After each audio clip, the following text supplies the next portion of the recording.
Or am I? Good morning. I'm Judith Lay and this is Praise, the programme that connects faith and daily life. Manx Radio. On today's programme, we take a moment to reflect again on the heroes of the D-Day landings. St Maughold is back in the news, and I've even got a suggestion if you're needing ideas for a summer holiday. But let's start with a hymn. Today, Christian churches are celebrating the Feast of Pentecost, the moment when God sent his Holy Spirit down upon the apostles and transformed them from nervous, frightened men into bold and confident preachers, ready and able to bring God's saving love into the world. Pentecost is regarded as the birthday of the Christian Church, the start of the Church's mission to bring God's message of everlasting life into the world. Let's celebrate now with a popular hymn to the Holy Spirit. Come down, O love divine. Come down, O love divine. Seek thou this soul of mine, and visit it with thine own ardor glowing. O Comforter, draw near, within my heart appear, and kindle it thy holy flame bestowing. Oh, let it freely burn, till earthly passions turn to dust and ashes in its heat consuming. And let thy glorious light shine ever on my sight, and clothe me round the while my path illumining. Let holy charity mine outward vesture be, and lowliness become mine inner clothing. True lowliness of heart, which takes the humbler part, and o'er its own shortcomings weeps with loathing. And so the yearning strong, with which the soul will long, shall far outpass the power of human telling. For none can guess its grace till he may come the place wherein the Holy Spirit makes his dwelling. Maddie Pryor and the Carnival Band with Vaughan Williams' hymn, Come Down, O Love Divine. I'm sure that, like me, you've been deeply moved by the various commemorations of D-Day earlier this week. To give us a few moments now to reflect and to perhaps offer a prayer for all those who lost their life and for those who live with their memories, here's part of just one report from Sky News Home Affairs correspondent Andy Davis, which was broadcast as a group of veterans began their momentous journey from Portsmouth back to the Normandy beaches, reliving the day 75 years ago when tens of thousands of troops, the Allied forces, invaded Nazi-occupied France. It was the largest military, naval, air and land operation ever attempted. By the end of August, Paris was liberated. The Royal British Legion has chartered this ship for these 250 men and women among the last surviving British veterans of the 1944 D-Day invasion. The one-time plane spotters, gunners, drivers, medics, commandos, radio operators and more, who in a remarkable Allied endeavour helped open the Second Front in France and bring to a close the tyranny of Hitler. What's it like now being on board this ship and heading to France, heading back again? Absolutely amazing. Absolutely amazing. We first met Ron Jones, who's 95, in his hometown of Newbridge, South Wales. At 14, he left school to become a stonemason. At 19, he was hurtling towards Normandy in a landing craft. I can remember going down into dark green water and panicking because I couldn't swim, of course. The noise was terrible, terrible. By the end of D-Day, nearly 160,000 troops, mostly British, Canadian and American, had landed. Thousands of Allied and German soldiers were killed. I can hardly believe that we got through it. Can hardly believe that I'm, here today and I've got through that. We were all scared stiff, I suppose. This is Arthur Moore. PJX 632059, sir. You never forget your number, but I can't think of my phone number sometimes. He's now 92. He was 17 on D-Day. It was terrible, mate. The troops was coming in on the boats, and they was fully loaded. I was jumping off the boat, but it was too rough. I just went under and drowned. It was terrible. And some nights, when it gets near, I can't sleep about it. I'm thinking about it all the time. But them poor fellas, I went through hell. The French always stop and speak to you and thank you for what you've done. But I've done nothing. The heroes are not here today. They're gone. Bless them. A bit upset about it. Terrible one.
Reflecting for a few moments there on the 75th anniversary of D-Day, I Vow to Thee My Country was by the Wallingford Parish Church Choir.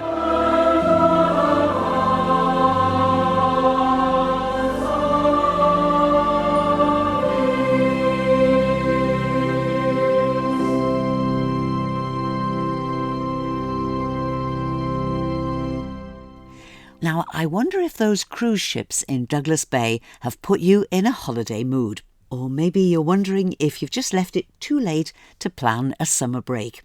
Well, David Doricott, who with his wife Alison runs the AFD group of companies, could have the perfect solution. For some years now, Alison and I have been on the board of directors of a company called Spring Harvest Holidays. Now, before everyone groans and remembers Spring Harvest, the conference, Spring Harvest Holidays opened in 2003 as a holiday on the west coast of France. And it's been a delight over those years to see thousands and thousands of people coming and just put a bit of space in their lives, enjoying some good French culture and some French food and a bit of French sunshine, and really just be rather than having to do all the time. Now, the amazing thing is, of course, that in that space, God actually manages to get a word in edgeways onto our busy lives. And there's been some amazing transformations taking place. And let me tell you about one of them. Inevitably, some families bring the kicking and screaming teenager who doesn't want anything to do with Christianity or God, or in complete rebellion, don't really want to go with mum and dad, but they're dragged along. Last year, we had the first occasion where one such teenager who came to us in the early days came back as one of our speakers for the adult programme. And I think that's a real result. So this person not only had their life turned round, they set it on track, and they came back to serve the rest of the guests on our very lightweight spiritual programme, but there he was. So what kind of a holiday are we talking about here? The holiday park is about 4 kilometres inland. Notice the switch to metric measurements there. So we're 4 kilometres from the beach on the River Vee, which is rather interesting because if you know your French, that means it's the river of life. And we have about 160 different types of emplacement in French. Some of them are mobile homes. Think very high-end static caravan. We have 4 gîtes. And we have luxury tents and standard tents, and people can bring their own tent or mobile home. So we can provide a wide range of accommodation. But once you're sighted, part of the joy of the place is the community. And, you know, it's day 2 and the communal barbecues are wafting wonderful, delicious smells through the hedgerows, and people are starting to interact, and the kids are filling up the pool. In fact, the kids are our best ambassadors because once they've been, they make friends and they drag mum and dad back year after year. Every year on the feedback forms they say, we feel this is a really safe space, and we try to make it as safe as we can. It's an enclosed space, but we don't have machine gun nests and we don't have barbed wire entanglements, so we obviously have very high standards of safety precautions and fire precautions and all the other things you need. We're really running a small town if you think about that number of people in one place. You can take this at the level that you want. If you wanted, shall we say, a fairly economical holiday, then you could take all your own camping equipment and just have some space. Yes, and people do that, and they transition, of course, don't they? They come with their tent on the back of the trailer, and they see the alternatives and they aspire to them. Yeah. And maybe in different life stages. We've been running the place now for 15, 16 years. You know, sometimes people are coming back as empty nesters and they can afford a little bit more comfort. Yeah. Now, you mentioned about the young man who come back as a leader. The site stands as a great 4-star campsite in the Vendee, and that's a national standard. So we're in the top echelon of similar sites in that area. So you could just rock up and just have a relaxing holiday, and some do, and particularly people who are involved in Christian ministry just want to relax and lie on a sun lounger and read a book or do nothing else. But there's a lightweight spiritual programme. There's a morning sort of thought for the day and an evening all-age worship for half an hour, 3/4 of an hour, which you're free to join in or not. And part of the freedom to join in or not is why people can come who are not really that fussed about that, but just want a nice, relaxing, high-quality holiday. But it's interesting how many people drift into some of those things, particularly the last Sunday when there's a huge bring and share. They close off the site road entrance, and the fellowship in that space is just wonderful. Lots of things to see and do if you do venture outside the Spring Harvest site. It's an interesting area. The Vendee is a wonderful, it's a very flat area, so don't go if you're looking for hill walking holidays. It's more like Holland in that respect. But yes, it's a major tourist area of France. Loads of people from Paris move there for the holidays. Lots of attractions, the usual sort of water parks and theme parks, and some big sign lumiere. Funnily enough, though, the kids tend to hang around the pool, and the swimming pool with its flume and all the activities on site tend to keep a lot of families not very far away. How can we find out more, David? It's really easy, springharvestholidays.com. You can Google it, you can look at TripAdvisor and see the great reviews, or you can look on the website, you can book online, or one of the things we found really helpful is our customer service team. You can speak to real human beings who understand what you're trying to achieve and will give you some ideas about how to do it. We've tried every possible route. Alison and I go different ways, different times. And in fact, it's even quite easy to get to from the Isle of Man because EasyJet fly from Gatwick, which is one of our main feeder airports. So you could be there same day as you leave the Isle of Man, or you can take it more leisurely and perhaps drive down more slowly and make the journey part of the holiday too, as quite a lot of our guests do. And a reminder of that website address, it's springharvestholidays.com. Also on the website is the phone number. If you'd prefer to have a chat rather than book online, you can request a phone call and a member of staff will ring you to help you plan your holiday. And here's the first mention of something really special happening in September. Spring Harvest is coming to the island. Spring Harvest Local is an evening of heartfelt worship, inspiring teaching, and an opportunity to pray for the empowering of the Holy Spirit. Led by a Spring Harvest team, the evening has the potential to transform us and our island. Over the coming months, there's going to be lots more information about this very special evening, which will be at the Mountain View Innovation Centre just outside Ramsey. But for now, save the date. It'll be on the evening of Tuesday, September the 17th. And keep listening to Praise for interviews, music and everything you need to know to make the most of this very special event.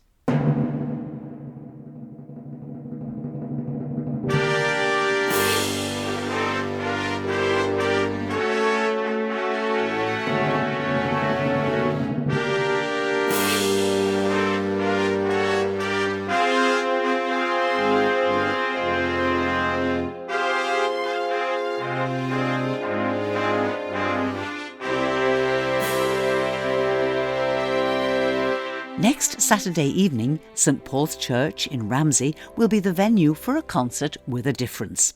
It'll begin with music by harpists Krista McCartney, Jessica Stanley and Lucy May Liney, and singing by the Youth Arts Centre Choir.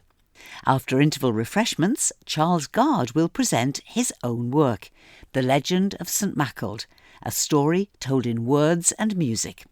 Charles joins me now to tell us more. Good morning, Charles, and welcome. Good morning, thank you very much. You're reprising, in fact, a work that you created and was premiered with the Isle of Man Symphony Orchestra in the Royal Hall of Villa Marina in December of last year. And it concerns the Legend of St Maughold. Now, before we talk about next Saturday night, let's talk a little bit about the work itself. Was this a special commission or something that, as a Manxman, you just really wanted to do? It was both, actually. I was very flattered to be given a commission by the orchestra. And years before, I had done Peter and the Wolf. I was the narrator and the orchestra played, and I enjoyed that so much. So I said to the conductor, Maurice Powell, I wonder if there's anything else out there that we could do like that. And the only thing we could think of was Nellie the Elephant or something like that. And we didn't think that was terribly appropriate. So I said, well, I'll write something. I will narrate the story of the Legend of St Maughold and put the orchestra behind it, and that's what we did.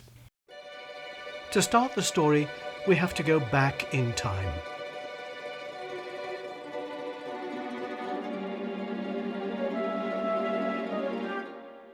Further than that,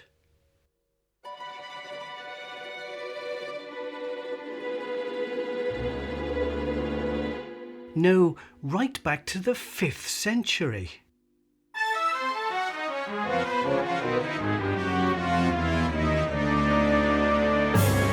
Temper? Charles, would it be true to say that you're not taking an entirely serious look at the life of St Maughold? Not entirely. I thought, Maurice is such a character and he's got a great sense of humour, so I thought I should start off with a little interplay between him and the orchestra and myself.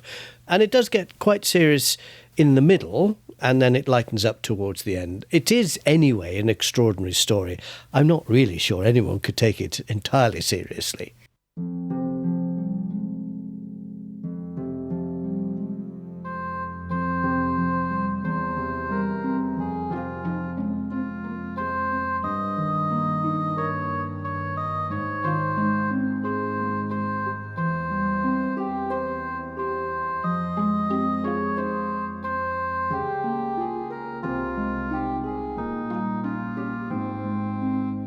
At that time, Ireland was a pagan country. The light of Christianity was barely seen, and there were robbers and murderers and sheep stealers and tax dodgers and all sorts of bad types. And one of the worst was a man who lived in the north of Ireland, and his name was Maughold.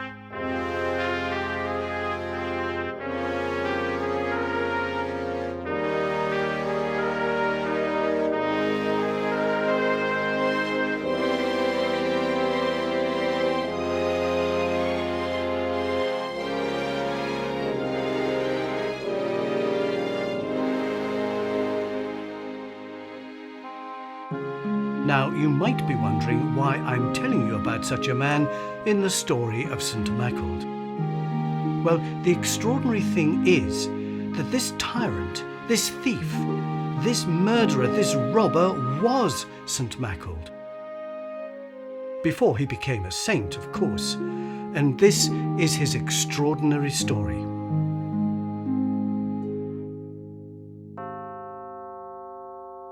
It is claimed there was somebody called St Maughold, and of course we do have Maughold and the ancient monastery there.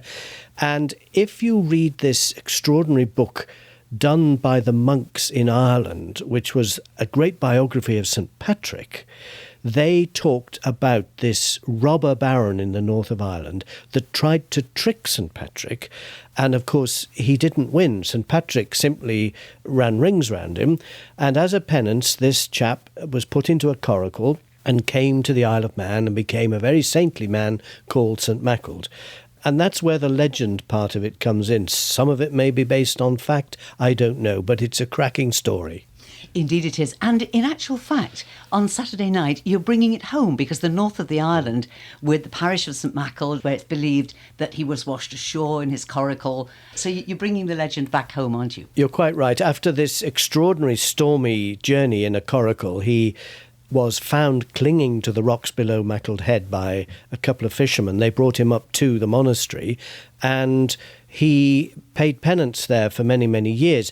He was bound by chains, which was part of St Patrick's requirement when he was cast off in Ireland, and those chains were with him until the night before he was appointed the bishop. And a fisherman who had been out fishing caught a fish, and when he opened it, there was a key in it. And he brought the key to St Maughold, and guess what? It opened the padlock that was binding him, and that was the release. Now, of course, that's heavily symbolic because the fish is the symbol of Christianity, and the key to your salvation is found inside it. And that's a legend that you will find way down on a place called Skellig Michael, which is that remarkable 10th century monastic settlement on a peaked rock off the west coast of Kerry. That legend is universal throughout the British Isles, and I think it's a very touching story.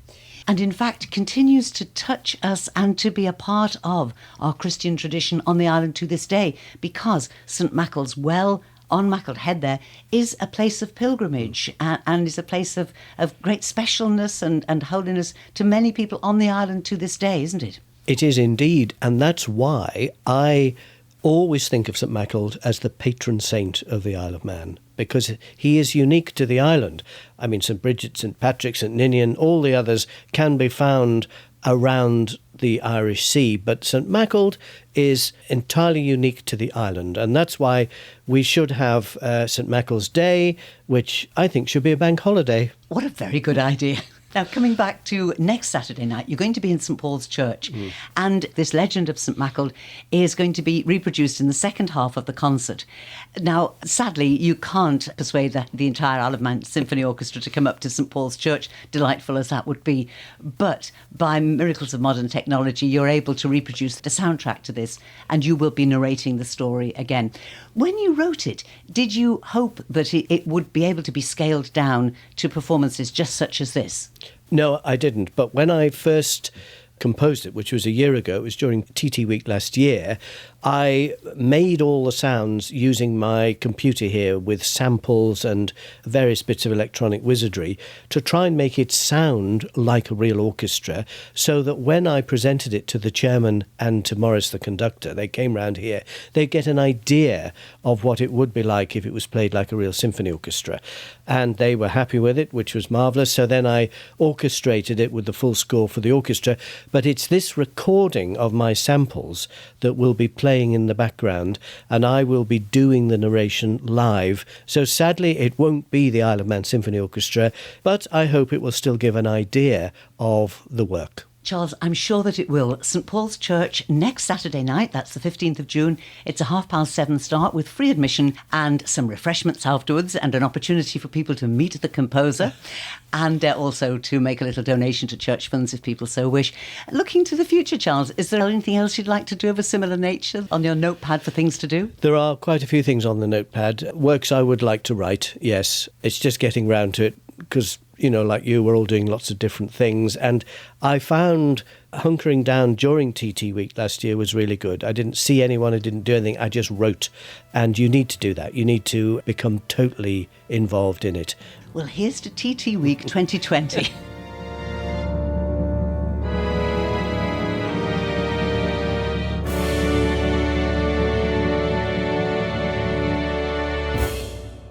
Thank you for listening to this week's Praise Podcast. There's a new Praise Podcast available every Sunday morning. You can subscribe for free at Apple Podcasts, Google Podcasts and Spotify via the Manx Radio smartphone app or at manxradio.com. So, till we meet again, this is Judith saying thank you for your company, and I wish you and those you love every blessing in the days ahead.